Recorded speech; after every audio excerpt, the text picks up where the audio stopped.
cantora, compositora e instrumentista.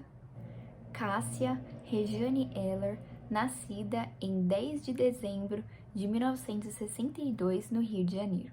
Mais velha entre 4 irmãos, filha de Altair Eller, um sargento reformado, e Nancy Eller. É considerada um ícone do rock brasileiro na década de 90. Com extensa capacidade interpretativa, também se destaca em outros estilos musicais, como o samba, o blues, o cancioneiro da vanguarda paulista e as canções francesas. Por conta do serviço do pai, que serviu em várias cidades do Brasil, ela passou a infância e adolescência em várias cidades, como Belo Horizonte, Santarém e Rio de Janeiro, mais específico no bairro de Lins de Vasconcelos. Com 14 anos, ganhou seu primeiro violão e começou a tocar sob influência dos Beatles, e aos 18, assim que se mudou para Brasília, começou a cantar em corais e fazer testes para musicais e óperas. Cássia experimenta diversos estilos que formam seu ecletismo vocal e performático. Integra as bandas Artimanha, Trio Elétrico, Massa Real e Malas e Bagagens como cantora, compositora e instrumentista. Paralelamente, no teatro musical, faz parte da trupe do cantor Oswaldo Montenegro na peça Veja Você Brasília, em 1982.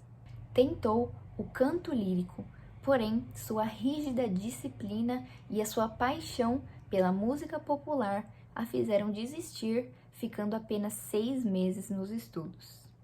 Foi garçonete, cozinheira, secretária do Ministério da Agricultura, redatora, tradutora e ajudante de pedreiro. Enfim, optou definitivamente pela carreira artística. Em 1987, se muda para São Paulo, onde encontra o produtor musical Anderson Clayton Eller, seu tio.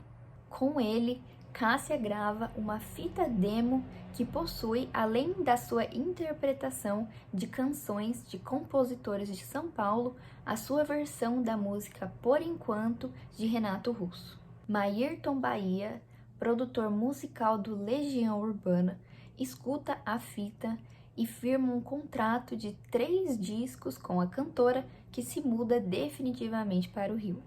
Em 93, decide ter um filho e dá luz a Francisco Ribeiro Eller, fruto de uma relação com o baixista Tavinho Fialho, que acaba falecendo em um acidente de carro no mesmo ano. 8 meses após o nascimento do filho, Cássia já estava de volta aos palcos. Em 2001, iria participar da festa de Réveillon na Barra da Tijuca, porém acabou falecendo com 39 anos. Ela não resistiu após 3 paradas cardíacas e deixou o Brasil devastado com a sua partida precoce e inesperada. Conforme noticiado na época, Cássia Eller teria chegado ao hospital com quadro de desorientação e agitação e que rapidamente evoluiu para a parada cardiorrespiratória. A condição levou alguns a associarem a morte ao uso de drogas, o que a família batalhou para provar que não tinha sido o caso e que, na verdade, havia tido um erro no atendimento da artista.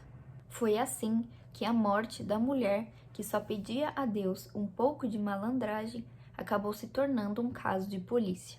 Naquele fatídico dia, reclamando de mal-estar e enjoos, Cássia Eller foi levada à clínica Santa Maria, no bairro das Laranjeiras, na zona sul da cidade do Rio de Janeiro. Ela foi internada e chegou a ficar no CTI sem apresentar melhoras. Durante a tarde, seu quadro se agravou e a equipe médica precisou tentar manobras de ressuscitação. Foram 3, mas nenhuma surtiu efeito. Cássia não resistiu e teve sua morte registrada às 19h05. Era 29 de dezembro de 2001. O empresário da cantora, Ronaldo Vilas, negou o uso de entorpecentes e disse à imprensa que a sua parada cardíaca poderia ter tido relação com o excesso de trabalho, já que em 7 meses ela havia feito mais de 100 shows. O caso da morte de Cássia Eller começou a ser investigado pelo 10º Departamento de Polícia de Botafogo.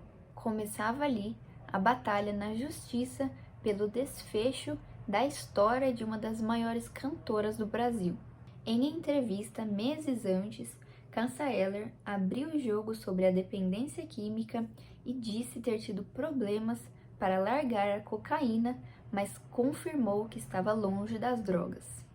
O laudo toxicológico do IML apontava o que a família dizia: não havia álcool ou drogas no organismo da cantora. A causa da morte foi deixada como infarte agudo do miocárdio.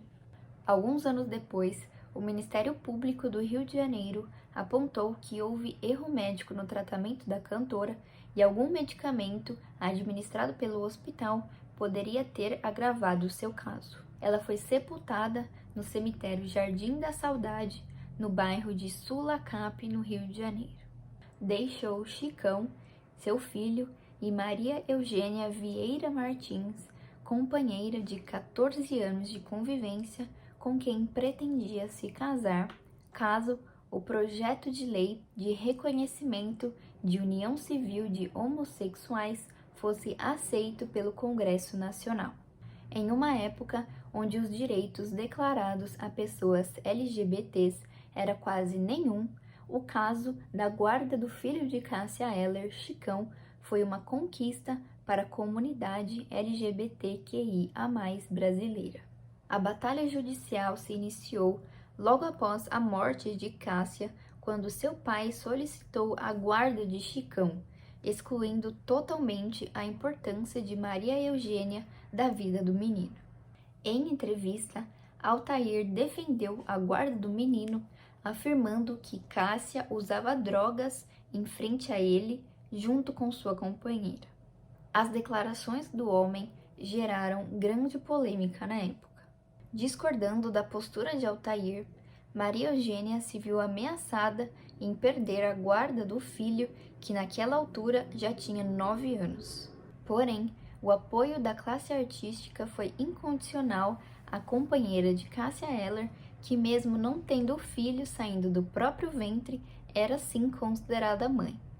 No dia 31 de outubro de 2002, após 40 minutos de conversa entre Chicão e o juiz Luiz Felipe Francisco, ele finalmente concedeu a tutela definitiva para Maria Eugênia, dando ao avô o direito de ver a criança apenas 2 vezes por ano. Apesar da ação não ter criado uma jurisprudência, o caso de Chicão e Maria Eugênia se tornou uma novidade na justiça brasileira e abriu debate para a consciência de um novo formato da família brasileira. No ano de 2005, os jornalistas Eduardo Belo e Ana Cláudia Landi lançaram o livro Apenas uma Garotinha, a história de Cássia Eller. Em 2013, foram iniciadas as gravações do documentário em longa-metragem Cássia, de Paulo Henrique Fontanelli. No mesmo ano de 2013, começaram os ensaios para o espetáculo Cássia Eller, o musical. Em Brasília, seu nome foi dado à Sala Funarte, em homenagem a uma das cantoras mais conhecidas da cidade. Cássia se apresentou no 3º Rock in Rio em 2001, onde fez uma interpretação de Smells Like Teen Spirit do Nirvana. Acontece que Dave Grohl, ex-baterista da banda, estava presente no festival com sua nova banda Foo Fighters. Ele viu a apresentação de Cássia e a elogiou pela sua versão. Além disso, no mesmo dia, Dave Grohl estava comemorando seu aniversário. Cássia Eller subiu ao palco enquanto Foo Fighters se apresentava para dar os parabéns. Na música All Star, que o parceiro e amigo Nando Reis escreveu em homenagem a Cássia, ele diz que ela morava em Laranjeiras, no Rio de Janeiro. Na verdade, ela morava em Cosme Velho, porém Nando Reis acabou se confundindo. Cássia foi a cantora que gravou mais músicas escritas por Nando Reis. Dentre os clássicos nasceram Segundo Sol, Relicário e All Star. Nando também foi produtor de 2 discos da cantora, o Com Você, Meu Mundo Ficaria Completo, de 99, e o Acústico MTV, de 2001. Malandragem é uma composição de 1988, fruto de uma parceria entre Cazuza e Roberto Frejá. 6 anos depois, Frejá mostrou Malandragem a Cássia Eller, que adorou e incluiu no seu 3º álbum e foi um de seus maiores sucessos. Gravado em São Paulo, o Acústico MTV de Cássia Eller vendeu mais de 1 milhão de cópias. O disco também foi indicado a 3 Grammys latinos e venceu na categoria de Melhor Disco de Rock Brasileiro.